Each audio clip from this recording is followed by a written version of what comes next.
Bueno, muchas gracias. Gracias, Carlos Ramones. Recién llego recién y estaba en el baño y sentía a alguien silbar un himno. Digo, wow, qué belleza el himno.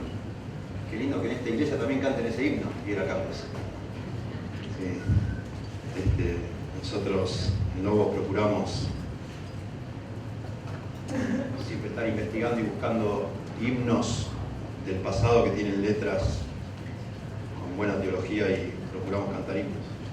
Nos encanta, así que bien, sabemos algo del ministerio de ustedes y nos damos gracias a Dios por eso, la visión que Dios tiene también.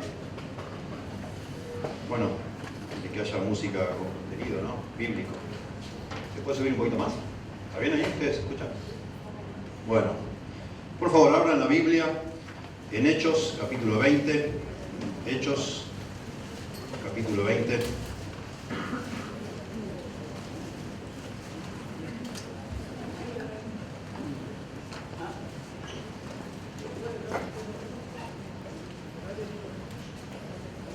Versículo 17.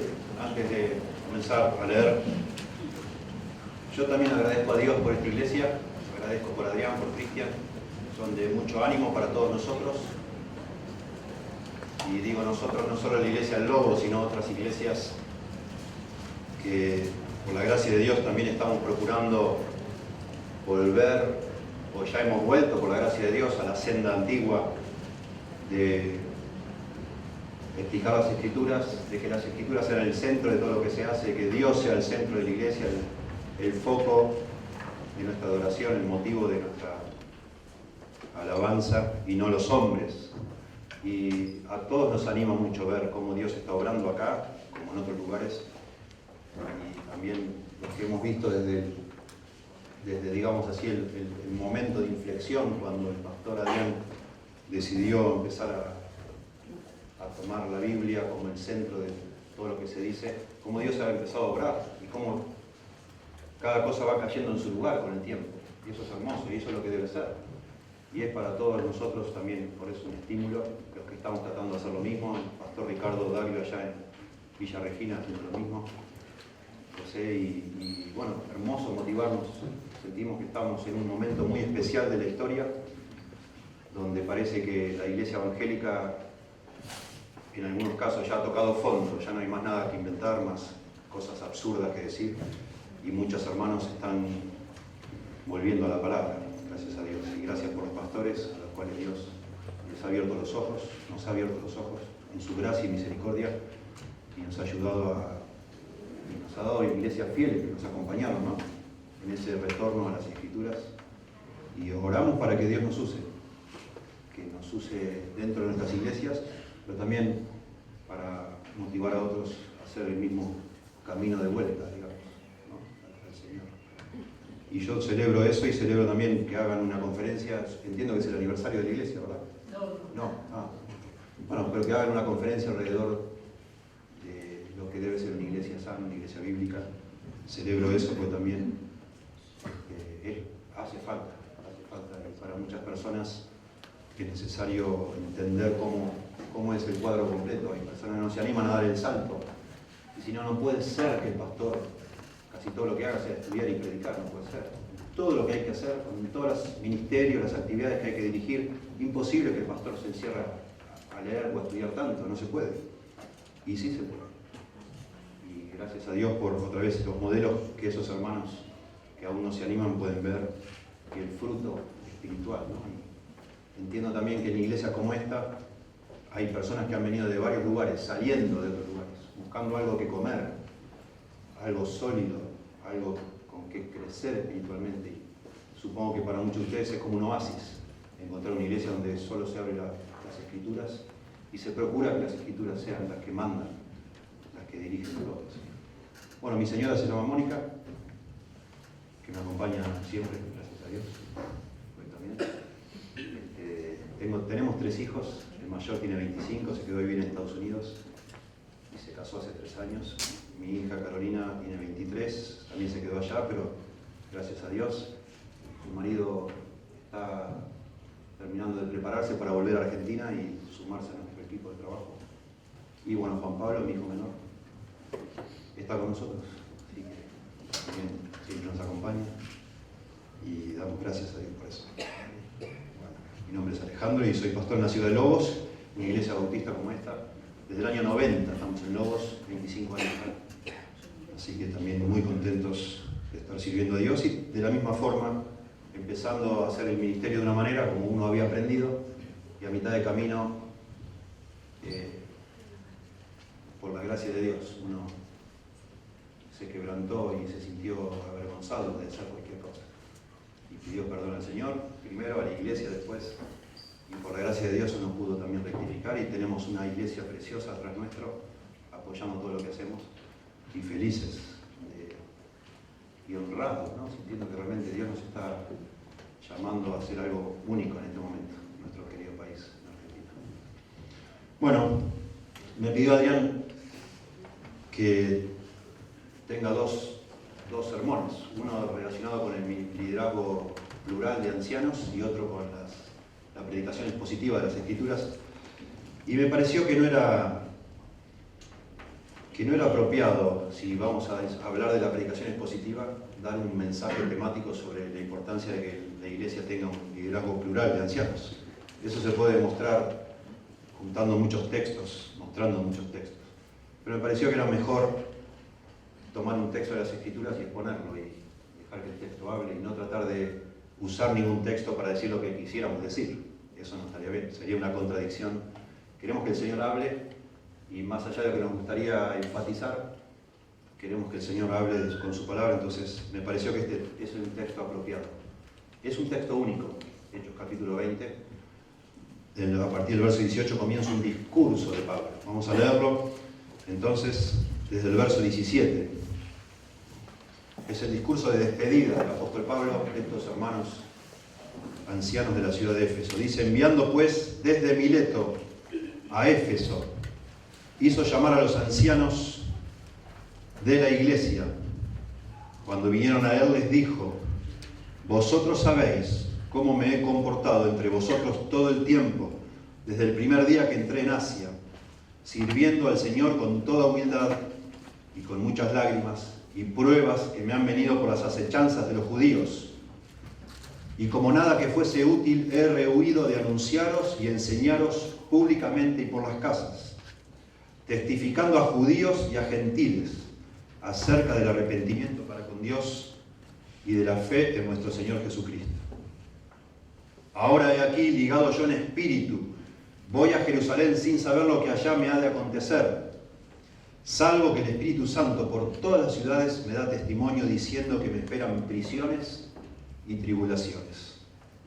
Pero de ninguna cosa hago caso, ni estimo preciosa mi vida para mí mismo, con tal que acabe mi carrera con gozo y el ministerio que recibí del Señor Jesús para dar testimonio del Evangelio de la gracia de Dios.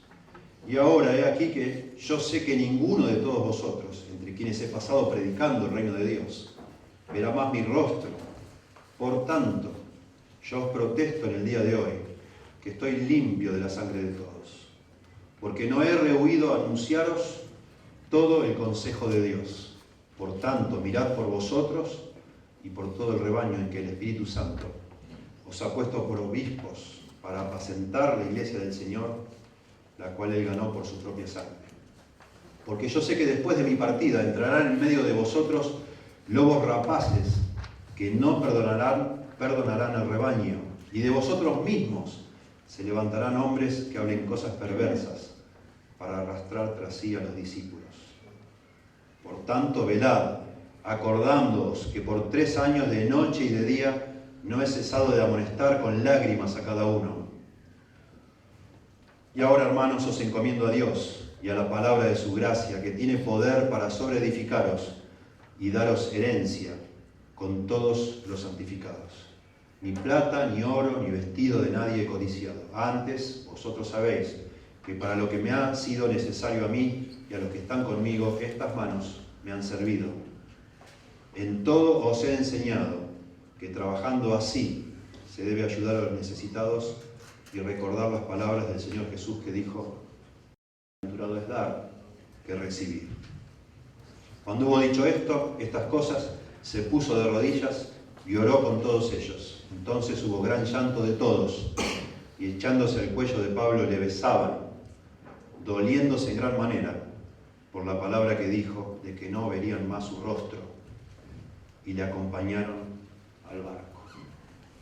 Evidente por la lectura que este es un discurso de despedida del apóstol Pablo, y eso hace que las palabras que él escoge decir tengan un valor particular. Él hace llamar a los ancianos de la iglesia de Éfeso y les quiere de alguna manera hablar su última oportunidad, decir a ellos realmente lo más importante para él, considerando que ya no va a haber más esa querida iglesia de Éfeso. Y por eso hace llamar a estos hermanos, a los líderes de la iglesia. Todo esto es un género llamado discurso de despedida, que tiene sus reglas, por decir así, o su estructura estándar. Hay muchos discursos de despedida en la Biblia y en la literatura extra bíblica, tanto de los judíos como de los griegos. Por lo general, en un discurso así, por supuesto, se decía lo que más pesaba en el corazón de una persona. Por lo general, en estos discursos siempre hay como una escena que lo rodea, que es una escena de separación, de despedida, de una partida, donde se hace un repaso del servicio que se hizo antes. Se menciona la situación presente y se anticipa el futuro, estableciendo algún tipo de sucesión de los que van a quedar en lugar de que se va, y se exhorta a la fidelidad y se recuerda, por lo general, a los oyentes que ya no van a ver más el rostro del que está hablando. Bueno, en la Biblia tenemos discursos así. En Génesis 49, Jacob da un discurso de despedida. Algunos consideran que en Deuteronomio es lo que está haciendo Moisés, dando un discurso de despedida que abarca todo el libro. En Josué tenemos un discurso así, en capítulo 23 y 24, cuando él anima a los hermanos, o a la gente del pueblo, que sirvan a Dios. Dice, yo en mi casa serviremos al Señor. Ustedes elijan qué van a hacer. Samuel hace un discurso de despedida, que tiene muchos puntos de contacto con este. Y algunos consideran que el Evangelio de Juan, capítulos 13 al 17, el famoso discurso del aposento alto, encuadra dentro de esas características de despedida. Y fuera de la Biblia tenemos, en la literatura apócrifa judía, tenemos discursos de un tal Tobías, hay supuestas despedidas de Abraham, de Isaac, en la literatura apócrifa. Y también los griegos, en la Ilíada de Homero, hay dos discursos de despedida, en Sófocles se escribe así, Herodoto, etc. Todo esto para decir que es interesante cómo hay un patrón que se repite, y el apóstol Pablo parece seguir ese patrón, diciendo cosas que a nosotros nos llaman la atención, cuando sabemos que va a ser la última vez que va a hablar. Particularmente para nosotros en la iglesia de hoy, tanto el discurso de Jesús en Juan del 13 al 17 como este son sumamente valiosos, porque ambos nos informan a nosotros de la expectativa que tenía tanto Jesús como Pablo de lo que debe ser una iglesia. Jesús hablando en general a la iglesia universal, de las iglesias en general, y Pablo de la iglesia particularmente de Éfeso. Es muy interesante, solo a modo de mención, cuando pensamos en el discurso de Jesús en el aposento alto, que notamos que su énfasis, el peso que había en el corazón de Jesús, era que haya amor entre los discípulos, que se amen unos a otros. Un mandamiento nuevo os doy, dice él, que os améis unos a otros como yo os he amado. Y parece ser, si usted sigue el discurso ahí del aposento alto, que los discípulos se perturbaron tanto que el Señor estaba diciendo que se iba a ir, que no les interesó en ese momento, no se dieron cuenta de lo que estaba diciendo Jesús, sino que se angustiaron tanto que lo desviaron a Jesús del tema del amor. Así que Jesús tuvo que hablar mucho sobre el gran consolador, el Espíritu Santo, para tranquilizarlos. Pero cuando parece que ya los tranquilizó, vuelve el Señor a la carga. En Juan 15, lo que mencioné antes era Juan 13, 34 y 35. En Juan 15 vuelve a la carga con el tema del amor unos a otros. Y en Juan 17, otra vez con el asunto de la unidad, que haya unidad en la iglesia. Parece que el Señor Jesús, antes de dejar este mundo pensando en una iglesia sana, pensó que la clave es que nos amemos unos a otros, que estemos unidos, que estando unidos, según las palabras de Jesús, sería el impacto más grande evangelístico que podría tener una iglesia en cualquier comunidad en la que estuviera. Y aquí en este discurso que acabamos de leer de Pablo, notamos, si sabemos leer entre líneas, y ahora lo vamos a ir viendo, que hay un énfasis también, hay un hilo conductor en todo lo que está diciendo Pablo. Y el hilo conductor tiene que ver justamente con el liderazgo plural de ancianos en esta iglesia, o en las iglesias. Y especialmente que esos líderes, que son un grupo, un colegiado, que administren la palabra fielmente. La iglesia necesita ser liderada por hombres que califican para liderarla y que se enfocan, se concentran en ministrar la palabra de Dios, claramente. Podríamos decir con palabras un poco más elaboradas de todo lo que vemos acá que Pablo está diciendo en su discurso final, que conducir una iglesia de manera bíblica trasciende las capacidades de cualquier ser humano. Va más allá de lo que cualquier persona puede hacer. Conducir una iglesia de una manera bíblica. Por lo tanto, el liderazgo siempre debe ser compartido con otros y los recursos usados deben ser divinos, no humanos. Es imposible para un ser humano solo conducir una iglesia como Dios quiere. Imposible. Por eso debe haber varias personas en el liderazgo. Y aún si hubiera varias personas, humanamente es imposible también. Por eso necesitamos usar armas espirituales, herramientas espirituales. Y la única herramienta espiritual que tenemos, por supuesto, además del Espíritu Santo, es la palabra de Dios. La palabra de Dios.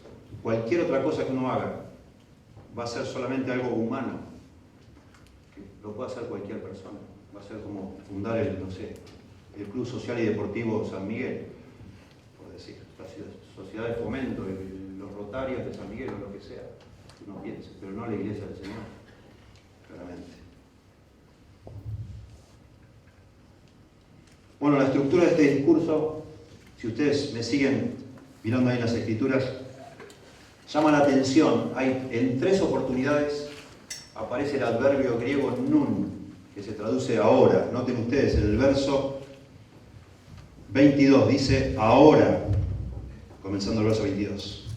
Verso 25, y ahora, ¿notan? Y después tenemos también el verso 32 que dice y ahora. Marcando eso, cada vez que menciona ahora, ahora y ahora, marcando claramente una transición en el discurso. Si nosotros notamos, estos 3 ahora dividen el discurso en 4 partes. ¿Sí? La primera porción, del verso 18 al 22, la segunda del 22 al 25, o al 24, la tercera del 25 hasta el 31, y la final del 32 hasta el final del discurso. También ustedes podrían observar que en la primera porción está hablando en tiempo pasado del apóstol Pablo. Verso 18 dice, vosotros sabéis cómo me he comportado en el pasado. Y va a hacer como una revisión de lo que él hizo con ellos antes. En el verso 22, la segunda división empieza a hablar del presente. Dice, ahora he aquí ligado yo en espíritu, voy a Jerusalén, presente. Y sigue hablando en presente. Y en el verso 25, la tercera división dice, y ahora he aquí yo sé que ninguno de todos vosotros, entre quienes he pasado predicando el reino de Dios, verá más mi rostro. Y empieza a hablar del futuro. Y empieza a hablar de lo que va a pasar en el futuro. Que van a haber lobos que no van a perdonar el rebaño. Y en el verso 32 vuelve al presente, haciendo como de alguna manera la encomendación final de su discurso. Dice, verso 32, y ahora, hermanos, os encomiendo a Dios y a la palabra de su gracia. Así que podríamos claramente decir que el versículo 17 al 21, Pablo mirando hacia el pasado, va a hablar de lo que él hizo entre ellos, poniéndose él como ejemplo de lo que debe hacer un anciano. Él está queriendo exhortar de manera indirecta a estos ancianos a que hagan lo que él hizo. Y esta sección entonces va a hablar del carácter que se requiere para conducir una iglesia, el carácter que se requiere para ministrar dentro de la iglesia, usándose Pablo como él mismo como ejemplo. Cuando va a hablar entonces después del presente, versos 22 al 24, nos va a hablar del valor supremo de ministrar en la iglesia. Y él va a hablar de que está dispuesto aún a morir no le importa si pierde su propia vida, no le importa, lo único que le interesa es cumplir con su ministerio. Y nos habla entonces, no ya tanto del carácter para ministrar en la iglesia, sino del valor, del privilegio que es ministrar al Señor en una iglesia. Aún más valioso que la propia vida. Y del verso 25 al 31, pensando en el futuro, nos habla de la responsabilidad, tremenda responsabilidad que tenemos los que ministramos en una iglesia. Tremenda. Y habla del valor que tiene esa iglesia que fue comprada por la sangre de Cristo. Y del lugar donde el Espíritu Santo nos ha puesto. Y todo el tiempo enfatizando entonces la responsabilidad que tenemos.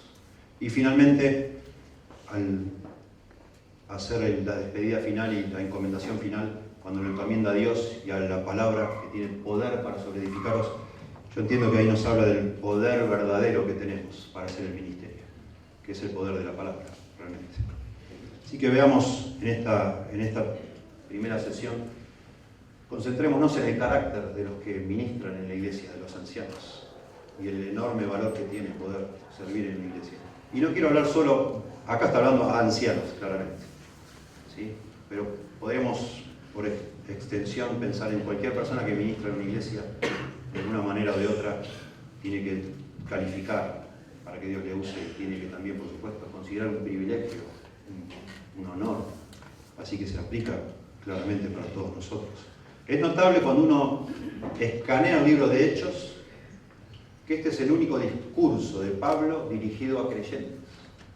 Pablo habla a judíos, hay 3 discursos de Pablo en Hechos. Uno dirigido a judíos, otro a gentiles, y este es el único dirigido a creyentes.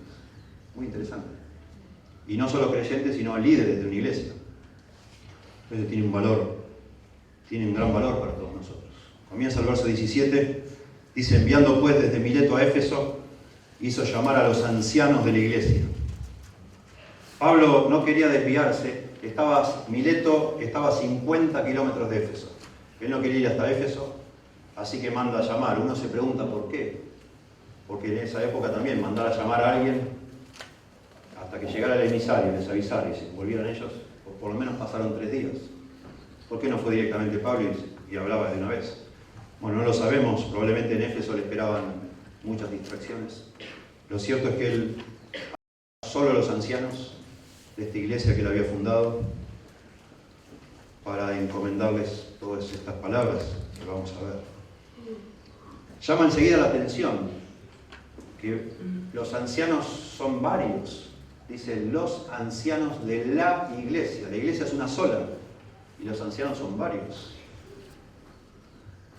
Y eso no es una excepción acá en el libro de Hechos. Cada vez que vemos en el libro de Hechos que aparece la mención de los ancianos o los líderes de una iglesia, son siempre varios. En el Nuevo Testamento ese era el patrón, lo normal, que una iglesia sea gobernada por varias personas. Por supuesto, la excepción es cuando una iglesia se comienza. Muchas veces la comienza una persona. El apóstol Pablo comenzó iglesia. Aún él se movía en un equipo de personas. Y él volvía a la iglesia que lo había enviado y daba cuenta de lo que estaba haciendo. Nunca un líder en las Escrituras, en el Nuevo Testamento, hizo y deshizo de manera caprichosa nada. Siempre hubo alguien a quien dar cuentas, hubo alguien en quien repartir las cargas. Y ni hablar después que los apóstoles ya no están. Ni hablar. Ellos recibieron de parte de Dios todo tipo de capacidades para poder ellos comenzar de cero la iglesia del Señor, pero ya claramente vemos que el patrón establecido para sucesores de los apóstoles no es que seamos ninguno de nosotros el hombre orquesta, todo lo contrario.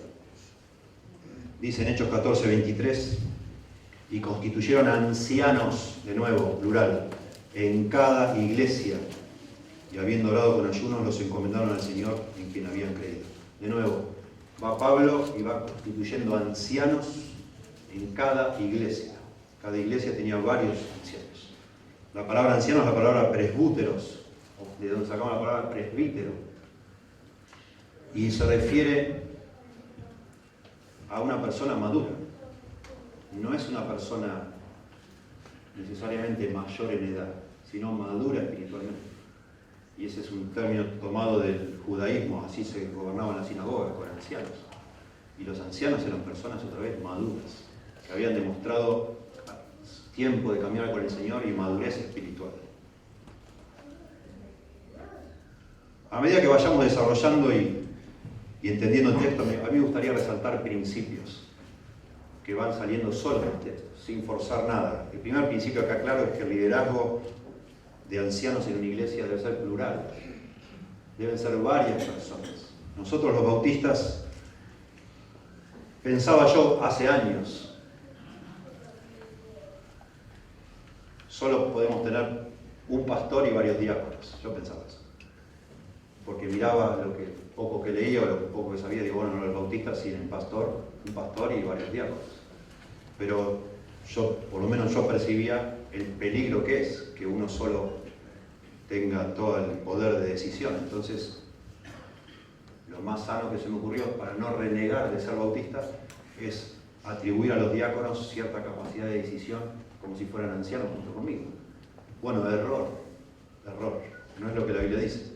Una cosa son los ancianos, otra cosa son los diáconos, claramente. Y ahora, conociendo más las Escrituras y sobre todo conociendo la historia del cristianismo, te das cuenta que esto hace 150 años atrás, que los bautistas han tomado ese modelo de un pastor como un caudillo, digamos, y varios diáconos que lo ayudan en cosas materiales.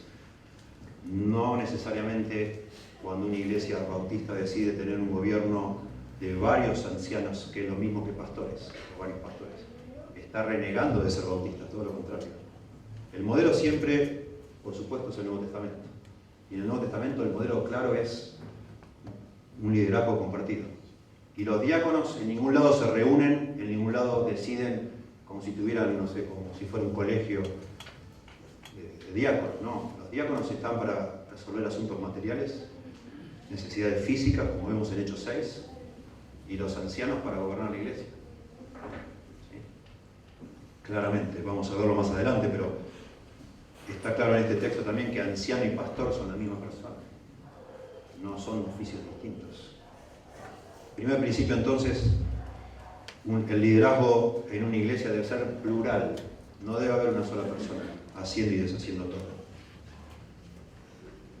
Dice el verso 18, comenzando acá el discurso de Pablo, dice: cuando vinieron a él, les dijo Pablo a ellos: vosotros sabéis cómo me he comportado entre vosotros todo el tiempo desde el primer día que entré en Asia.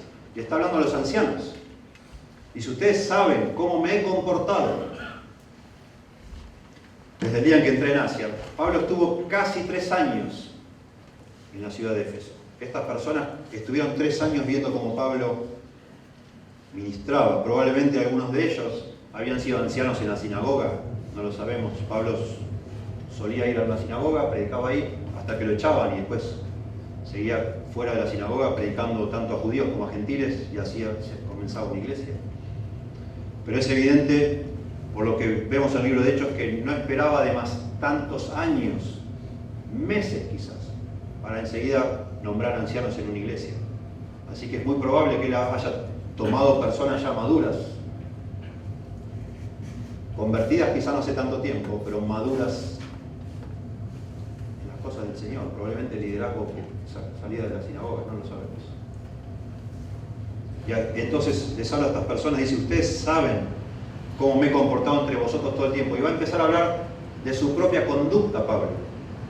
Pero no para defenderse. Pablo suele hablar de las cosas que él hacía, de su buen ejemplo, por lo general con fines apologéticos, porque lo están acusando. Y él entonces dice: no, mira hermano, yo en realidad hice esto, hice lo otro. Ustedes saben, la misma fórmula aparece en Tesalónica. Ustedes saben de cómo nos hemos comportado entre vosotros. Pero ahí se está defendiendo Pablo con los tesalonicenses. Lo están acusando de que él se fue. En cuanto hubo un poquito de persecución, los abandonó. Pero no es el caso acá. Pablo acá va a empezar a hablar de sí mismo, porque él se va a poner como un modelo para ellos. Siendo un apóstol, que está diciendo: hermanos, yo les mostré, no solo les hablé, les enseñé, les prediqué, les anuncié todo lo que pude, sino también les estuve mostrando cómo se hace para liderar una iglesia. Y Pablo elige, en ese ejemplo que él pone de sí mismo, elige 3 características de lo que debe ser un hombre que lidera en una iglesia, un anciano. Y en primer lugar habla de la humildad. Noten ustedes, verso 19. sirviendo al Señor con toda humildad y con muchas lágrimas y pruebas que me han venido por las acechanzas de los judíos. Ustedes saben, hermanos, la forma en que yo me conduje entre ustedes, cómo lideré la iglesia con humildad, con toda humildad, sirviendo al Señor. Otra vez algo notable, el Señor Jesús estableció, por supuesto, el estándar. En la iglesia del Señor, el que lidera es el que más sirve. Es el que se pone al servicio de todos para suplir las necesidades, para atender. Como dice Pablo a los tesalonicenses, hubiésemos querido darle nuestra propia vida si hubiese sido necesario, porque habéis llegado a sernos muy queridos. Ese es el líder en la iglesia del Señor, la persona más humilde, la persona que se pone al servicio de los demás, que no piensa en sí mismo, sino que piensa en los demás. Por supuesto, es necesario siempre aclarar el concepto bíblico de humildad. No es la persona apocada que no quiere participar en nada, que no quiere hablar, que no le gusta llamar la atención. Eso no es el concepto bíblico de humildad. En la Biblia, humildad no es pensar mal de nosotros mismos. Eso puede ser una forma encubierta de orgullo, que vos te la pases pensando en vos mismo y digas, qué mal, yo no sirvo. Cuanto más pensás en vos mismo, menos humilde sos. En la Biblia ser humilde es pensar en los demás antes que en vos mismo. Eso es humildad. Pensar en los demás antes que en vos mismo. Y lo define de una manera perfecta en Filipenses capítulo 2, el apóstol Pablo. Verso 3 dice, nada hagáis por contienda o por vanagloria, antes bien con humildad, estimando cada uno a los demás como superiores al mismo. No mirando cada uno por lo suyo propio, sino cada cual también por lo de los otros. Eso es humildad en la Biblia. Es poner los intereses de los demás por delante de los tuyos. Y esas son las personas que deben liderar en una iglesia. Las que de alguna manera Dios ha obrado en sus corazones de tal forma que aún antes de que se los nombre nada, antes de que se les dé el cargo de nada, por una cosa que es el Señor obrando en sus corazones, ponen siempre por delante a los demás y piensan más en los demás que en sí mismos. Bueno, a esas personas tenemos que observar, tenemos que detectar en una iglesia, y esas personas son las que debemos exaltar, no otras. Ellas son las que deben gobernarnos, por supuesto, junto con otras características, por supuesto. Pero una vez que llegan a estar a la cabeza, una vez que llegan a estar al frente, tienen que seguir siendo campeones de la humildad. Si no, se desautorizan a sí mismos. No es que uno actúa la humildad hasta llegar ahí arriba y una vez que está arriba se hace un tirano, no, para nada. Con humildad, dice Pablo. Ustedes me vieron a mí 3 años y medio, siendo que soy un apóstol, ahí estuve sirviéndoles de todas formas posibles. Aún Pablo lo dice en otras cartas, pudiendo ser sostenido económicamente, renunció él, quiso renunciar a ese privilegio para establecer ese ejemplo, de que el hombre que lidera está para dar, no para recibir. No estamos los líderes para recibir de parte de la iglesia cosas, sino para dar y dar todo lo que podamos. ¿Sí? Me encanta como dice el verso 19, dice, sirviendo al Señor con toda humildad. Ustedes me vieron a mí 3 años y medio sirviendo al Señor. Bueno, eso es humildad. Eso es humildad, otra vez. Porque humildad es pensar más en los demás que en mí mismo, pero la motivación detrás de ese poner por delante de los demás es el Señor. Lo hago por el Señor, porque amo al Señor y ustedes son el pueblo del Señor y quiero servirles porque estoy sirviendo al Señor cuando les sirvo a ustedes. Esa es la motivación de un líder. Y Pablo dice, estuve todo el tiempo, ustedes lo vieron, sirviendo al Señor. Y ese es el ministerio, claramente. Ahí en Filipenses 2, me encanta cómo Pablo, después que ustedes pueden notar la progresión ahí en capítulo 2, comienza hablando de la necesidad de humildad, lo pone a Jesucristo como el ejemplo máximo, ¿sí? Que haya pues en vosotros el mismo sentir como en Cristo Jesús, etc. Y empieza a explicar de Jesús como ejemplo. Pero después sigue Pablo con el tema de la humildad y pone a Timoteo como ejemplo. Y dice en el verso 19 y 21, dice, espero en el Señor Jesucristo, en el Señor Jesús, enviaros pronto a Timoteo, para que yo también esté de buen ánimo al saber de vuestro estado, pues a ninguno tengo del mismo ánimo, dice Pablo, sobre Timoteo, y que tan sinceramente se interese por vosotros. Porque todos buscan lo suyo propio, no lo que es de Cristo Jesús. Esto es una definición impactante de lo que es una persona lista para liderar una iglesia, una persona que busca no sus propios intereses, sino que se interesa sinceramente por los demás. Y al hacer eso está buscando, dice acá, lo que es de Cristo Jesús. Buscar lo de Cristo es interesarme sinceramente por las personas que Dios ha puesto en la iglesia donde yo estoy. Eso es buscar las cosas de Cristo, no otra cosa. En Romanos 12:11 dice Pablo, en lo que requiere diligencia, no perezosos, fervientes en espíritu, y esto le habla a todos los creyentes, no a los líderes solos, sirviendo al Señor. Fervientes en espíritu, sirviendo al Señor. Precioso. Y eso es toda una definición de lo que se debe hacer en una iglesia, servir al Señor. Pero claro, el Señor no lo vemos, como dice el apóstol Juan, y el que dice que ama a Dios que no ve y no ama al hermano a quien ve, es un mentiroso. Y yo digo, estoy sirviendo a Dios. ¿Cómo lo servís a Dios? Sirviendo a las personas, al pueblo de Dios, obviamente. Pablo dice al final de Romanos, capítulo 16, verso 18, hablando sobre los que causan divisiones dentro de una iglesia, que supuestamente están sirviendo a Dios, pero están dividiendo a la iglesia del Señor. Y Pablo dice, porque tales personas no sirven a nuestro Señor Jesucristo, sino a sus propios vientres. Y con suaves palabras y lisonjas engañan los corazones de los ingenuos. Qué interesante, una persona que no está edificando a los demás. Por más que diga que ama al Señor, por más que diga que sabe un montón, por más que diga que está sirviendo al Señor, si no está edificando la unidad de la iglesia, si no está promoviendo la edificación, el amor entre los hermanos, esa persona no está sirviendo al Señor. Claramente. Y no vas a encontrar humildad en una persona así, por supuesto. Donde hay humildad, hay unidad, claramente.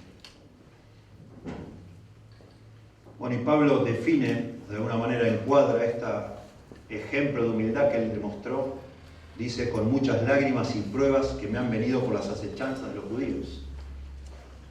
Se ve que Pablo considera que los hermanos podían ver la humildad que él tenía en la forma que él reaccionó a tantas críticas, a tantas pruebas, a tanta persecución de los judíos. Muy interesante el asunto. Pensando en nosotros hoy, la semana pasada estuve en Santa Fe, una iglesia hermosa de Santa Fe, y me quedé asombrado de toda la ciudad de Santa Fe. Ustedes saben que hoy en día en las ciudades hay concilios pastorales. Todo el concilio pastoral de la ciudad está en contra de esa iglesia. Se pasan amenazando a las personas en todas las iglesias evangélicas de la ciudad, diciendo que cuidado con esa iglesia, cuidado con esa iglesia, cuidado con esa iglesia. Y los hermanos fieles, una hermosa iglesia, están padeciendo persecución de los demás evangélicos. Y está sucediendo eso hoy, hermanos. Y estamos probablemente solo viendo el comienzo de algo, porque hermanos genuinos creyentes que están en iglesias que se han desviado, están saliendo de esas iglesias buscando iglesias sanas. Y por lo general, probablemente, pasa acá también, una iglesia sana puede ser objeto de persecución de los de la propia, digamos, del propio palo, que serían la iglesia evangélica. Bueno, nosotros no lo entendemos, ya estamos muy distantes de lo que pasó acá en el ministerio de Pablo, pero claramente Pablo, como un judío que era, iba a la sinagoga a decir, varones, este que nosotros hemos estado esperando es el que vino. Rindámonos todos ante el Señor Jesús, el Mesías. Y lo sacaban carpiendo. Y tenía de alguna manera persecución, como dice acá, de los judíos, de los de su propia nación. Hoy en día nosotros podemos estar recibiendo persecución, por supuesto, de otras iglesias, aún de otros hermanos, si se quiere, lamentablemente. Y otra vez, la humildad. Personas, líderes que están sirviendo al Señor y son humildes, como estos hermanos que yo vi, preciosos, con una actitud hermosa, no tirando más leña al fuego, sino realmente sirviendo al Señor, sirviendo al Señor. Bueno, de acá yo encuentro un segundo principio que puede ser útil para nosotros hoy, pensando otra vez en hermanos que sirven al Señor, en hermanos que con humildad ponen los intereses de otros por delante de los suyos propios. En toda iglesia hay personas así.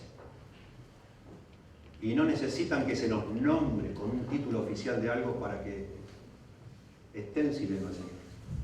Y el segundo principio es que los ancianos de una iglesia deben ser encontrados antes de ser formados o antes de ser entrenados. Esto es, así como suena muy simple, es muy, pero muy importante. En mi afán por querer tener un liderazgo plural en la iglesia donde por 25 años soy pastor, he entrenado líderes que no tenían ni un corazón humilde ni estaban sirviendo al Señor. Y me causaron tremendos problemas. Invertir el proceso. En la Biblia se nos anima a identificar a las personas que están sirviendo al Señor con el corazón apropiado y a esas personas observarlas, probarlas, porque dice que los diáconos deben ser puestos a prueba primero. Imagínense un anciano, si un diácono hay que poner a prueba, imagínense un anciano. Probar si realmente esa persona ama al Señor, si no ama el dinero, si no ama el poder, si no está buscando sobresalir o ser un figuretti entre nosotros. Realmente si ama al Señor y si quiere bendecir al pueblo de Dios y solo le importa edificar a los demás. Y a esa persona, en cuanto lo identificamos, hay que llevarle por un proceso y probarle. Y no imponer con ligereza las manos sobre esa persona. Y esperar y ver, a medida que pasa el tiempo, si persevera en esa actitud y crece. Y todos lo vemos. Y la iglesia entera se da cuenta de qué bendición está, hermano. Qué bueno.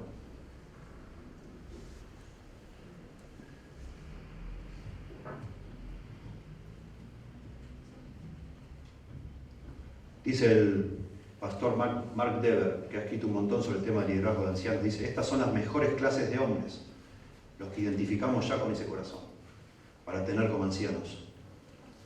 Porque ellos ven el puesto de anciano no solo como un oficio para entrenarse y ejecutarlo, sino también como una manera sabia y piadosa de vivir, sin considerar su capacidad oficial.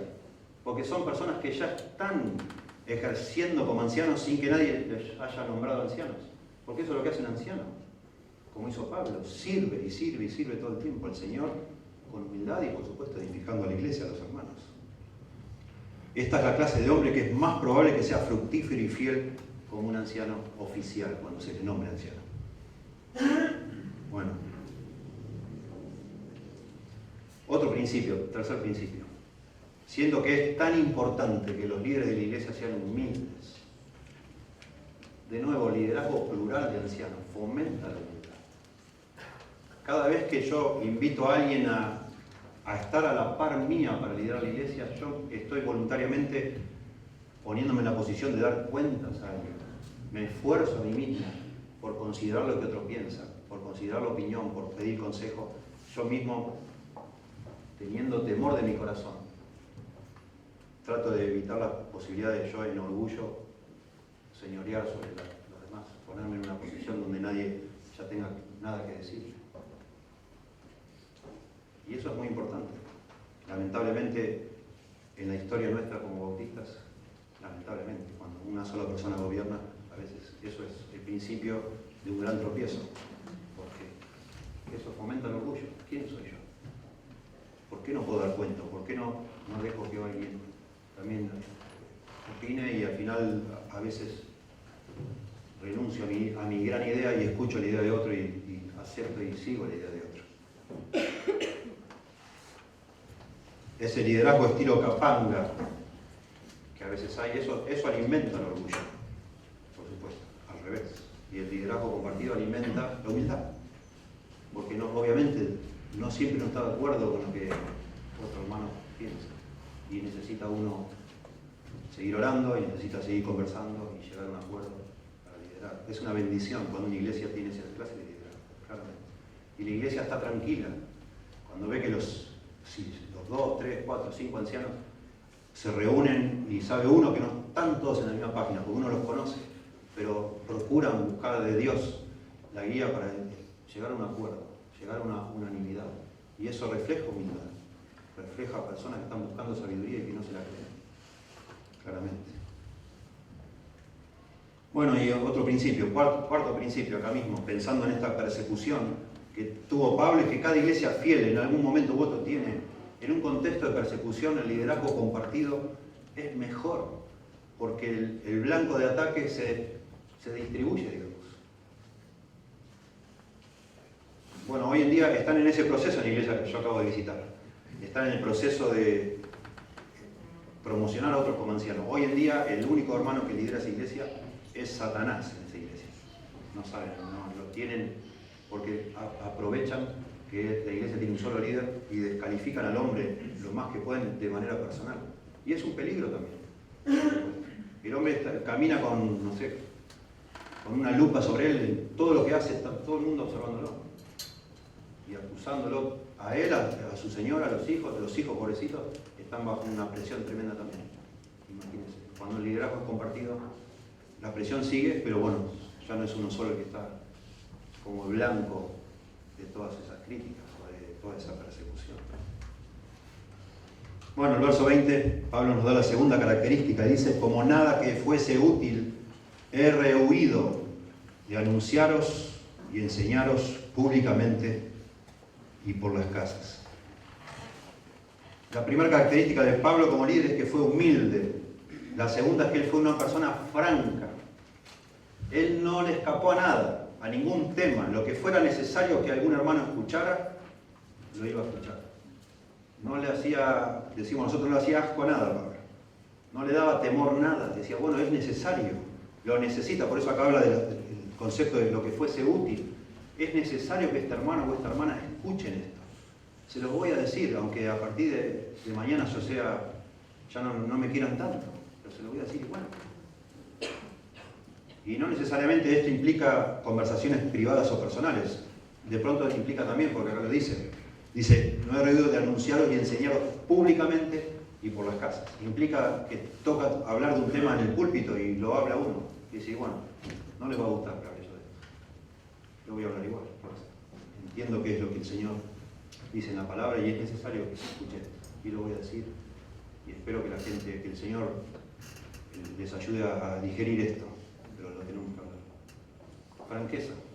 Franqueza. Dice la Nueva Versión Internacional: ustedes saben que no he vacilado en predicarles todo lo que les fuera de provecho. Esa es la idea de este texto. La palabra esta de rehuido, que no usamos tanto, la palabra rehuido es la palabra hupostelo, que significa retirarse, retraerse, retroceder. Pero cuando se habla en el contexto de algo que uno está hablando, tiene la idea de ser tímido acerca de algo o de mantenerse en silencio por temor. Esa es la idea. De callarse la boca por miedo a decir. Algo de eso se ve en Gálatas, que se usa esta palabra. Capítulo 2, verso 12 dice, Pablo hablando sobre el apóstol Pedro: pues antes que viniesen algunos de parte de Jacobo, comía con los gentiles, pero después que vinieron se retraía hupostelo y se apartaba porque tenía miedo de los de la circuncisión. Noten el tema del miedo. ¿Sí? Bueno, otra vez, muy importante que los que tenemos el privilegio de liderar, tengamos esta actitud que nos preocupe por sobre todas las cosas, agradar a Dios antes que a las personas. Y Pablo dice allí en Gálatas, si yo quisiera agradar a los hombres, yo no podría ser un siervo de Cristo, es imposible. Imposible. Tampoco es que uno es una persona tosca que anda ofendiendo a diestra y siniestra, total, que si no me puso acá y ahora aguánteme. No es así, con cariño, con amor, pero es imposible, ya lo sabemos todos, agradar a todos todo el tiempo. Y un hermano fiel es un hermano que habla lo que tiene que hablar, considerando que va a ser, otra vez, el contexto acá es para edificar, para que sea útil, y si aún sabiendo que la persona probablemente no lo quiera aceptar. De todas formas y en todo momento, públicamente y por las casas. El libro de Hechos está lleno de ejemplos de cómo Pablo aplicó esto todo el tiempo. De nuevo, un principio, el quinto principio. Un liderazgo múltiple en la iglesia satisface mejor este aspecto, esta necesidad de que se le diga a las personas lo que las personas necesitan escuchar. Hay tantas necesidades en una iglesia. Por supuesto, hablando públicamente, uno cubre muchísimas, pero esto de ir por las casas y atender lo que cada uno necesita escuchar, otra vez, es demasiado para una sola persona. Es demasiado. Aún hablando públicamente, qué bendiciones que nosotros en Logos lideramos con otro anciano. Yo a veces le digo, ¿por qué no te especializás en este tema? Mientras yo predico esta serie, ¿por qué no vas estudiando y te haces como un experto en esta área y predicás vos? Cuando llegue el momento, yo tomo asiento y vos dale con este. Porque también es muy difícil para una sola persona dominar todos los temas que hay en las escrituras, es muy difícil. Yo diría que es imposible. Y qué hermoso cuando somos varios ancianos. Y por definición un anciano tiene la capacidad de enseñar. Si no, no puede ser anciano. Dice ahí en Timoteo. Apto para enseñar. Es el único requisito que no se repite en la lista de los requisitos de anciano. Después viene de los diáconos, es casi idéntica, salvo que el anciano tiene que ser apto para enseñar. Y no todos los ancianos son aptos para enseñar desde el púlpito, pero todos tienen que ser aptos para explicar las escrituras. Si no, no debería ser un anciano la persona. No se llega a ser anciano por antigüedad. Decir, bueno, pastor, hace 25 años que estoy acá, fiel al lado suyo, ¿cuándo me va a poner como anciano a mí? Bueno, de pronto nunca, por más que sea humilde, como recién vimos, por más que esté sirviendo al Señor, si usted no es apto para enseñar, usted no puede ser un anciano.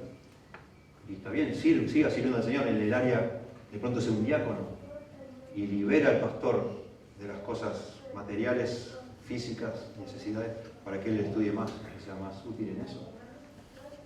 Pero por definición un anciano es alguien que enseña, claramente.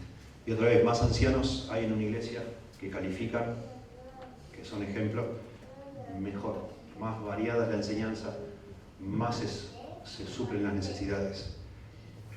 Pablo era una persona excepcional. Pablo estaba solo.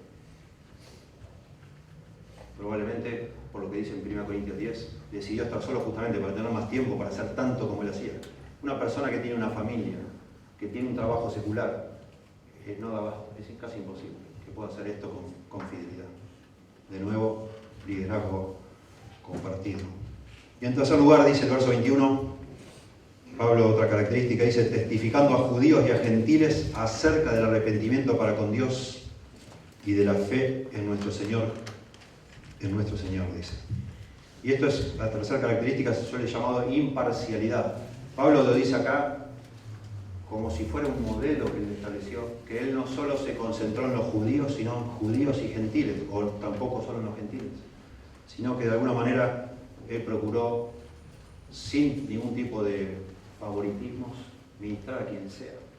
En ese momento, en ese contexto, todo esto es una tensión entre judíos y griegos, siempre hubo una tensión ahí.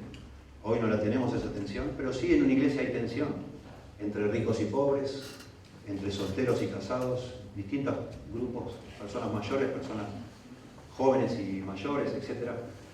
Un anciano es una persona que no hace acepción de personas, que es capaz de ver las necesidades de todos y procurar satisfacer esas necesidades con la palabra, dice acá, testificando a judíos y gentiles acerca del arrepentimiento para con Dios y de la fe en nuestro Señor. Interesante manera de definir el contenido del mensaje de Pablo. Arrepentimiento para con Dios y fe en nuestro Señor Jesucristo. Imparcialidad. Imparcialidad. Un anciano no discrimina, no tiene favoritos, no crea bandos en una iglesia. Al contrario, procura unir a todas las personas. A veces sucede en una iglesia que un hombre lo quiere mucho un grupo de la iglesia y ese grupo hace lobby para que esa persona llegue a ser anciano, porque me ha pasado a mí, me han reunido en mi oficina un grupo de personas y dicen, queremos que nombres anciano a tal persona. Digo, no es así, así no es la manera. Porque claro, lo aprecian y creen que esa persona va a defender los intereses de tal grupo. No sé, las personas de más educación de la iglesia, supongamos. No, hermano, no es así. Para nada, eso es un error, una calamidad en una iglesia. Los ancianos aman a todos por igual, sirven a todos por igual, no tienen preferencias de predicar en los barrios más ricos o en los barrios más pobres, lo que sea. La iglesia es del Señor y la iglesia debe ser constituida por todo tipo de personas. Lamentablemente, y nosotros venimos escapando de eso, ha salido hace, no sé, unos 20 años atrás, la idea de que las iglesias, estas iglesias que buscan o que son agradables a los que buscan, así se llama el concepto. Un hombre llamado Rick Warren escribió unos libros famosos e inventó, por decir así, una forma de hacer crecer la iglesia, que es que los líderes tienen que de alguna manera definir el blanco al que va a apuntar esa iglesia. Y así lo dice él en su famoso libro Una iglesia con propósito. La iglesia debe definir cuál es el perfil de la persona que quiere alcanzar. Y aunque ustedes no lo crean, en el libro ahí está, para ilustrar este punto, hay un dibujito de un hombre bien vestido, bien peinado, con la mano en el bolsillo, 40 años, universitario, recibido en la universidad, con un buen pasar económico, clase media alta. Le llaman a esa persona Sam Saddleback, porque Saddleback es la iglesia de este hombre. Y dice, bueno, nuestra iglesia se concentró en atender a franja de personas. Y usted tiene que definir muy bien, entonces de esa manera va a decir, bueno, a este tipo de personas entre 30 y 50 años, de clase alta, con tal nivel económico, le gusta esta clase de música, ponga esa música. Le gusta este tipo de actividades, ponga esa actividad. No le va a gustar la noche del chorizo o la pomarola, no lo haga. Haga el sushi, no sé, con salmón o lo que sea. Y trate de definir, porque entonces su iglesia va a crecer, va a traer gente de esa clase y su iglesia va a crecer. Eso es una barbaridad. Es una barbaridad. Adivinen qué, todo el mundo que siguió ese modelo apuntó a gente de clase media alta o clase alta. ¿A quién se le ocurrió hacer una iglesia? Vamos a hacer una iglesia nosotros para todas las personas que tienen problemas físicos y problemas intelectuales. Nadie hizo una iglesia así. Porque casi no hay ofrendas en una iglesia así. Y se pierde lo que el Señor pensó que debería ser una iglesia. Cuando leemos allá en Juan capítulo 13, versos 34 y 35, cuando dice un nuevo mandamiento os doy, que os améis unos a otros. Y el verso 35 cuando dice que todos conocerán que sois mis discípulos, cuando se amen unos a otros. Una de las cosas más preciosas de la iglesia, si no la más preciosa, es que convivimos dentro de la misma iglesia personas completamente distintas que jamás seríamos amigos si no fuera por el Señor. Jamás, ni nos hablaríamos. No tenemos nada en común hasta que el Señor nos salva. Y a partir de ese momento nos amamos. Pero no solo acá que lo saludamos, lo invitás a tu casa y disfrutás estando con esa persona. Aunque quizás vos tengas, no sé, 2 títulos universitarios y otra persona no terminó la primaria, pero tienen al Señor y hablan un lenguaje en común y es un placer estar con esa persona. Y eso debe ser una iglesia. Y los líderes de la iglesia deben fomentar eso. Deseamos en nuestra ciudad, en nuestra iglesia que está medio como allá en una burbuja en el medio del campo, cada tanto aparece una persona y viene al Señor, una persona que no tiene, necesita que lo ayudemos en todo, no tiene nada. Y damos gracias a Dios por eso, porque nos damos cuenta que es un testimonio precioso. Y hemos tenido personas con problemas psíquicos importantes, y decíamos, qué bendición que Dios nos haya mandado a esta persona acá. Porque nos permite a nosotros tener misericordia de una manera que de pronto si no estuviera esa persona no podríamos ejercitarla de esa forma. Y es una bendición. Y quizás esa persona en toda su vida no nos ofrendó nada, nunca, no importa. Pero nos dio la posibilidad justamente de mostrar que nosotros somos distintos. No sé, una persona que realmente tiene las cosas puestas en Dios, y así deben ser los ancianos, los líderes, quieren como Pablo ministrar a todo tipo de personas y no elegir a quién van a ministrar, lo que sea, que el Señor nos mande, ojalá el Señor nos mande. Personas que tienen problemas con las adicciones, personas que necesitan que todas las semanas juntemos una bolsa con comida para darles algo, ojalá. Gente que no ha estudiado nada, que no entiende nada, que les cuesta a lo mejor años hasta que le cae la ficha con el Evangelio, ojalá. Bueno, otra vez, principio 6. Si la iglesia debe ser así, y así debe ser, un liderazgo múltiple es mucho mejor. Otra vez, yo estoy pastoreando una iglesia rural, si se quiere. El otro anciano que está conmigo es abogado, pero él ama el campo. Parece más un hombre de campo que un abogado. El otro día me acerco a un hermano que hace rato que no le hablo porque me doy cuenta que hasta le tiembla la voz cuando habla conmigo. lo intimido, me tienen demasiado respeto.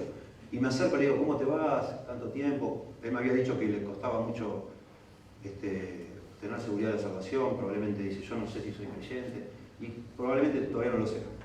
Y me acerco con mucho cuidado, tenía miedo y se pone como a transpirar, se pone a transpirar la persona. Y le digo, ¿cómo estás? Hace años me habías dicho hace 2 años me dijiste que no estabas seguro de tu salvación y yo he orado mucho por vos, ¿cómo estás ahora? Y nervioso me dice, mirá, sigo más o menos igual, un poquito mejor, pero yo no quiero que se ofenda, me dice, pero yo siempre hablo con el otro hermano, dice, con el Hugo, el otro anciano. No es por nada, y estaba nervioso de decirme, ¿no? Yo me siento muy cómodo con él, le digo, no, está bien, perfecto, porque es un hombre de campo. Y el otro anciano es más, no sé, parece más de campo, le gustan los caballos, yo qué sé.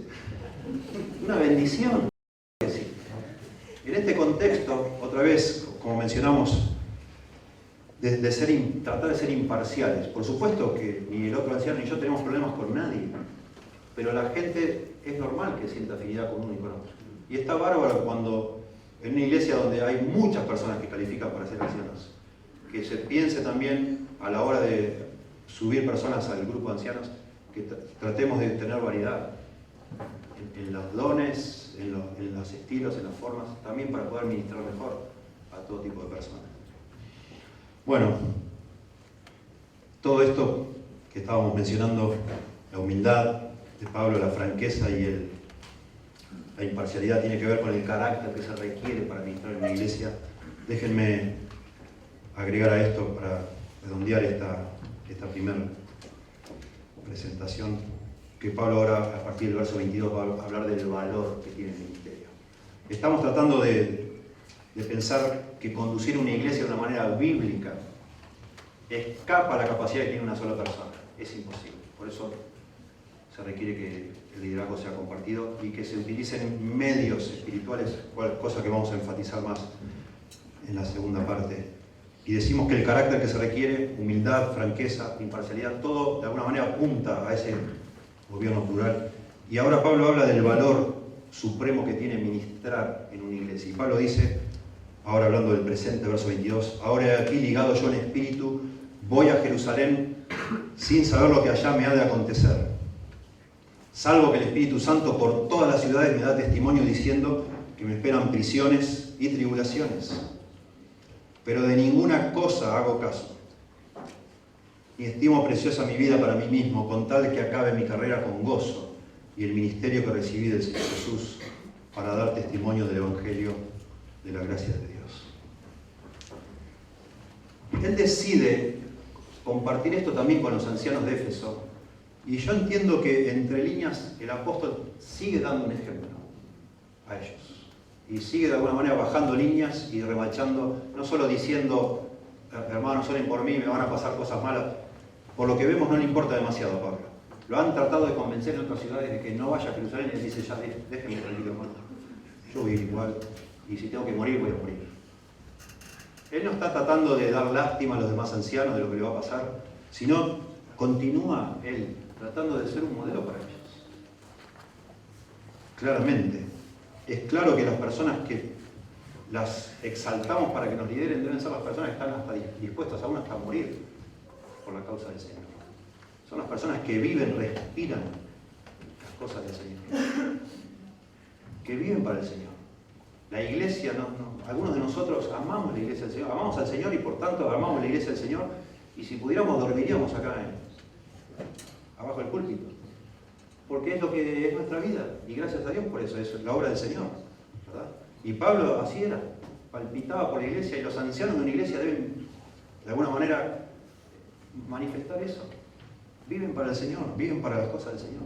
Y lo que sea, cualquier sacrificio que sea necesario, están dispuestos a hacerlo, siempre y cuando no significa sacrificar la familia. Porque uno, el día que pasa eso, ya uno tiene que dejar el ministerio, claramente. Por eso algunos han optado a ser solteros, para administrar sin impedimento, pero los que estamos casados claramente debemos atender nuestra familia y después las cosas del Señor, el ministerio. Pablo dice acá que está obligado, se siente obligado, la Reina Valera dice ligado yo en espíritu, que está como atrapado por el espíritu. Bueno, esto puede tener dos posibles interpretaciones. Una que sea obligado por mi propio espíritu, como diciendo, tengo una carga en mi corazón de ir a Jerusalén. Mi espíritu me está obligando, el suyo propio. Puede ser, leemos en Hechos 19:21, dice Pablo, pasadas estas cosas, Pablo se propuso en espíritu, con minúscula, ir a Jerusalén, después de recorrer Macedonia y Acaya, diciendo, después que haya estado allí, me será necesario ver también a Roma. Como que es algo que se propuso él en su corazón hacer. Sin embargo, también puede ser que se refiera a que el Espíritu Santo lo está impulsando a Pablo a ir a Jerusalén. Y eso es posible también por la forma en que Lucas nos va describiendo cómo Pablo se movía en el libro de Hechos. Todo el tiempo el Espíritu Santo le guiaba a Pablo. Capítulo 13, verso 2 dice, ministrando estos al Señor y ayunando, dijo el Espíritu Santo, apartadme a Bernabé y a Saulo para la obra a que los he llamado. Verso 4 dice, ellos entonces enviados por el Espíritu Santo. Capítulo 13, verso 9, entonces Saulo, que también es Pablo, lleno del Espíritu, fijándonos los ojos, etcétera, etcétera. Capítulo 16, verso 6 y 7 dice, y atravesando Frigia y la provincia de Galacia, le fue prohibido por el Espíritu Santo hablar la palabra en Asia, etcétera, etcétera. No lo sabemos bien. Lo cierto es que Pablo está yendo a Jerusalén y a pesar, el mismo Espíritu, si es que el Espíritu lo está impulsando a ir a Jerusalén, el mismo Espíritu, dice él, me está dando indicaciones de que no me va a ir muy bien en Jerusalén, de que me voy a sufrir, que voy a padecer prisiones y tribulaciones. Y Pablo dice, voy a ir igual. Cuando se convirtió Pablo, ustedes se acuerdan, en Hechos 9 se le avisa a él de que él ha sido escogido, ha sido llamado para predicar el Evangelio a los gentiles y también para padecer. Y Pablo lo sabía, Dios lo escogió para padecer por la causa del Señor. Y esto es lo que está pasando acá. Pero es interesante que Pablo dice, y esto es valioso para lo que un comentario ahora acá y después la segunda sesión. Pablo dice que el Espíritu está indicando que va a sufrir, probablemente que el Espíritu le está guiando a Jerusalén, pero también dice acá, sin saber lo que allá me ha de acontecer. ¿Cómo que no sabe? Él es un apóstol, el Espíritu Santo le indica cosas, le indica a través de personas, porque cuando dice que el Espíritu Santo me está indicando que voy a sufrir, se refiere a las personas que lo encuentran a él, profetas que lo han cruzado a él, y otras personas que le dicen de parte de Dios, vas a sufrir Pablo, vas a sufrir, vas a sufrir. O sea, el Espíritu a través de otras personas le está hablando. Pero aún así Pablo dice, sin saber lo que allá me ha de acontecer. En algún sentido, Pablo, hay cosas, aún teniendo el Espíritu Santo, aún siendo un apóstol, que no sabía. No sabía. Es más, notamos que está preocupado Pablo por lo que va a pasar en Jerusalén. Cuando le escribe a los romanos, que sucedió antes que esto, desde Corinto, dice el verso 30, pero os ruego, hermanos, 15:30 Romanos, os ruego, hermanos, por nuestro Señor Jesucristo y por el amor del Espíritu, que me ayudéis orando por mí a Dios, para que sea librado de los rebeldes que están en Judea y que la ofrenda de mi servicio a los santos en Jerusalén sea acepta. Pablo no sabe cómo le va a ir con los incrédulos que lo van a perseguir, ni tampoco está seguro si la ofrenda que le lleva a los creyentes en Jerusalén, si les va a caer bien a los hermanos que él haya hecho eso. A él, Dios puso en su corazón, porque había persecución en Jerusalén, que juntar una ofrenda y quería ayudar a los hermanos de Jerusalén. Pero él no está seguro si les va a caer bien o les va a caer mal, si se van a ofender, si no se van a ofender. No sabe nada. Y dice, hermanos, por favor, oren por mí, porque voy para allá, estoy armando una campaña acá de juntando fondos, pero no sé si me va a ir bien, si no me va a ir bien, no tengo idea. Verso 23, ahí Hechos 20, salvo que el Espíritu Santo por todas las ciudades me da testimonio diciendo que me esperan prisiones y tribulaciones.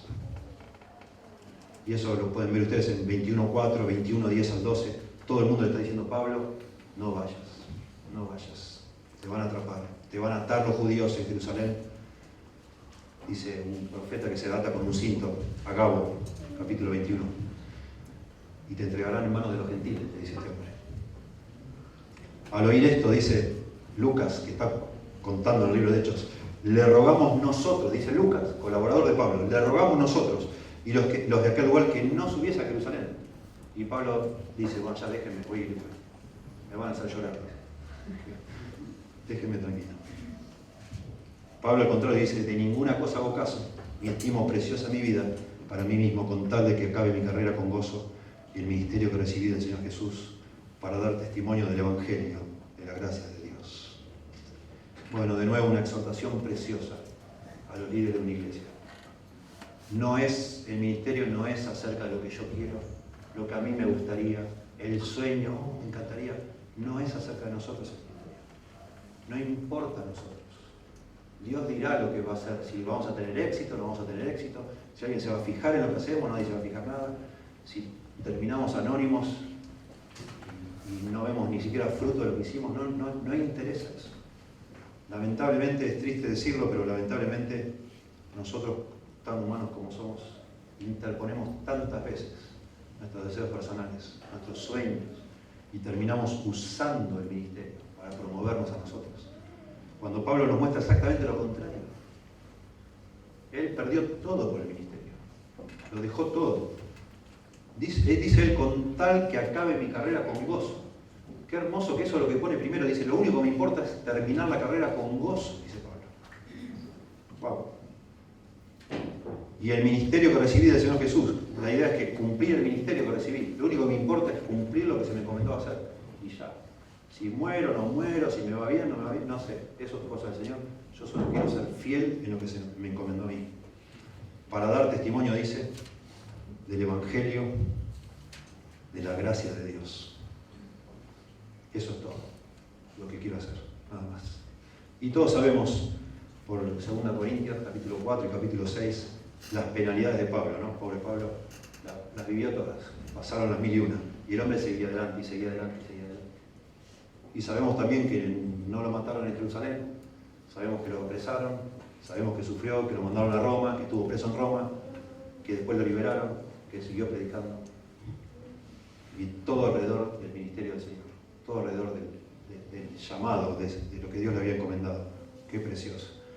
Es interesante, porque uno dice, bueno, ese fue Pablo, nosotros no. Es interesante cuando leemos en Hechos 15 el Concilio de Jerusalén, que deciden agregar 2 colaboradores para Pablo y Bernabé. Y deciden que vaya con él Judas y Silas. Pero es interesante la determinación del concilio. Dice, por cuanto hemos oído que algunos que han salido de nosotros, a los cuales no dimos órdenes, os han inquietado con palabras, perturbando vuestras almas, mandando circuncidaros y guardar la ley. Los de la circuncisión, ¿no? Los judaizantes. Nos ha parecido bien, esto es la determinación del concilio, nos ha parecido bien, habiendo llegado a un acuerdo, elegir varones y enviarlos a vosotros con nuestros amados Bernabé y Pablo. Esta es la carta que van a llevar ellos. Le agregan 2 colaboradores más. Hombres que han expuesto su vida por el nombre de nuestro Señor Jesucristo. Así que enviamos a Judas y a Silas, los cuales también de palabra os harán saber lo mismo. La calificación o la recomendación de estos hombres para ser parte del equipo de Pablo es que ambos habían demostrado estar dispuestos a dar su vida por el Señor Jesucristo. Muy interesante. Bueno, es difícil saberlo, acá no hay persecución, la vida de nadie está en juego. Es difícil saberlo, pero deberíamos promocionar a ser líder de una iglesia, anciano, pastor o obispo, que es lo mismo, solo a personas que no tienen intereses personales, que no quieren sacar algo del ministerio, sino que están dispuestos al revés a renunciar a cosas propias por el ministerio, por amor al ministerio. ¿Sí? El que pierda su vida la hallará, dijo el Señor. El que quiera ganar su vida la perderá. Y deberíamos mirar ese tipo de personas, como Pablo, que estén dispuestos a renunciar a cosas, a sacrificar de su tiempo. Debemos ver ese tipo de personas. A veces nosotros que estamos en el ministerio nos encantaría siempre, me imagino, todos estar tiempo completo, claramente. Porque es mejor, podemos hacer más cosas. Pero yo entiendo que a veces el Señor permite que no sea así. Y eso es para que todos, de alguna manera, les sea evidente. Ya que no hay persecución, a nadie de nosotros nos están amenazando de muerte. Por lo menos es muy fuerte el testimonio. Cuando usted ve que su pastor, para que le cierren los números, sale a hacer changas, o sale a trabajar, o a hacer otras cosas. Usted está viendo de una manera evidente, esta persona ama el ministerio. Porque si no fuera pastor, le iría mucho mejor económicamente. viviría mejor. Tendría su trabajo, a lo mejor su profesión, o lo que sea. El hombre es educado, se la pasa estudiando. ¿Qué hace pintando casas? ¿Qué hace haciendo milanesas de soja? ¿Qué es eso? Pero bueno, qué bendición que eso pase. Porque es una forma de que podamos nosotros como iglesia ver, este hermano ama la obra del Señor. Y está dispuesto a dar, sacrificarse por eso. Por supuesto, cuidado, iglesia, tampoco lo hagan intencionalmente, digamos. Si ya vieron y si la iglesia puede ayudar al hermano para que esté tiempo completo, hágalo.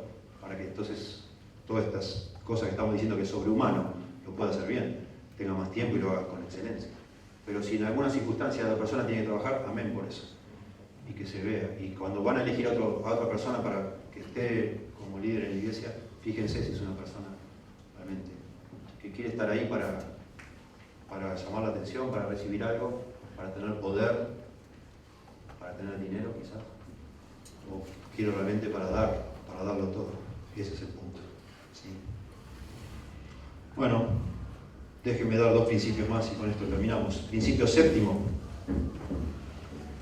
Miren, si Pablo, que tenía el Espíritu Santo, que era un apóstol, no estaba seguro de lo que le iba a pasar, no sabía bien, ¿cuánto más nosotros? No sabemos todas las cosas. Lamentablemente, personas usando el concepto del Espíritu Santo y del ungido, el famoso ungido, pretenden ser infalibles. Sí, bueno, yo soy el ungido del Señor. Y estoy acá adelante y mi hermano, el Señor me habló, el Señor me mostró y no sé qué más. Y uno dirige de una manera caprichosa como un dictador en una iglesia, diciendo que soy el ungido, que el Espíritu Santo está conmigo. Pero está claro en la Biblia que cualquier creyente tiene el Espíritu Santo. Y así como el Espíritu Santo probablemente le puso a Pablo el deseo de ir a Jerusalén, el Espíritu Santo le venía advirtiendo a Pablo por medio de otras personas que también tienen el Espíritu Santo, que Pablo iba a sufrir en Jerusalén. Y por supuesto un líder tiene que tener el Espíritu Santo, tiene que ser creyente, pero no es el único que tiene el Espíritu Santo en una iglesia. Y otra vez el liderazgo compartido hace que yo pueda escuchar lo que el mismo Espíritu Santo que tengo yo le está mostrando a otra persona, le está guiando a otra persona. Y necesito saber, porque en la multitud de consejeros está la sabiduría, necesito saber lo que otros hermanos maduros que también aman al Señor y tienen el Espíritu Santo, ellos perciben y consideran. Lo tengo que consultar, sí o sí. Si Pablo consultaba, si Pablo escuchaba a otras personas, ¿cómo no voy a escuchar yo a alguien? Y Pablo era apóstol de nuevo, y yo no. ¿Sí? Principio 7, entonces, el liderazgo plural ayuda a tomar decisiones sabias, claramente, escuchando a otros que también tienen el Espíritu Santo. Y el principio 8, el liderazgo compartido da estabilidad a la iglesia cuando el líder principal falta por distintas razones. Acá se está yendo Pablo, no lo va a ver más, lo van a matar, probablemente pensaba. En algún caso puede ser un accidente, puede ser que alguien cae y queda descalificado del ministerio, que la esposa tiene un problema que necesita ser atendida su salud y el pastor no le da tiempo y debe dar prioridad a su familia, lo que sea. Eventualmente, cuando una iglesia que está toda estructurada para que tenga una sola persona al frente y esa persona por distintos motivos tiene que salir, esa iglesia colapsa. Pero cuando el liderazgo es compartido, bueno, por supuesto sufrirá la iglesia, como sufren estos hermanos acá llorando al final, pero la iglesia sigue adelante. Sigue adelante. Señor, damos gracias por tu palabra, pedimos que la bendigas en cada uno de nosotros. No todos los que estamos aquí han sido llamados a liderar, pero qué importante que todos sepamos con convicción cómo debe ser liderada una iglesia para apoyar, con sabiduría, tomar parte en las decisiones que correspondan y cuando esas decisiones se han tomado, apoyar, sostener, o en oración y en lo que cada uno ha sido llamado, Señor. Estar convencidos como cuerpo unánimes, creciendo de una manera sana como tú la has establecido. Por favor, ayúdanos a establecer un modelo en esta iglesia aquí en San Miguel, en Escobar, en Lobos, en Hurlingham, en otras iglesias que están aquí, en Villa Regina, en otros lugares que puedan estar representados aquí, Señor, para para honrar tu nombre, para exaltar tu nombre ante otros y sobre todo que tu Evangelio, Señor, corra sin impedimento a través de estos testimonios. Damos gracias en el nombre de Jesús.